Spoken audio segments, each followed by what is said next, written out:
আলহামদুলিল্লাহ আমি নামাজে দাঁড়াইছি। আমি বুঝতে পারতেছি তাহাজ্জুদ নামাজ পড়তেছিলাম। হঠাৎ করে এত বিপি হাই হয়ে গেছে, মাথা চক্কর দিচ্ছে, আমি দাঁড়াতে পারছি না।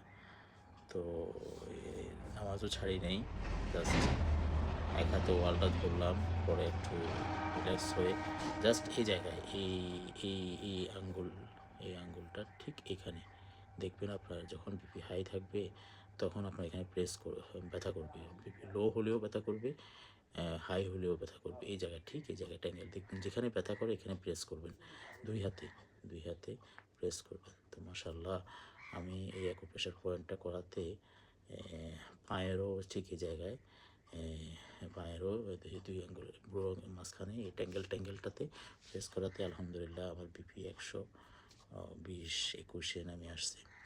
তারপরে 172 ডাউন হয়ে 120 চলে আসছে উইদাউট মেডিসিন। ইমেজিং, আপনারাও ট্রাই করুন, ইনশাআল্লাহ ভালো থাকবেন।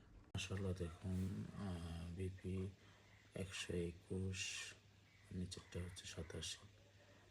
এটা উইদাউট মেডিসিনে, শুধু অ্যাকুপ্রেশার পয়েন্টের কারণে। যেখানে 160-170 উঠে যায়, মাশাআল্লাহ আমার 170 হয়ে গেছিলো। এখন অ্যাকুপ্রেশার পয়েন্টের কারণে অ্যাকুপ্রেশার ট্রিটমেন্ট করাতে আল্লাহর রহমতে এখন 121, নিচেরটা 100, নিচেরটা 87 হলো।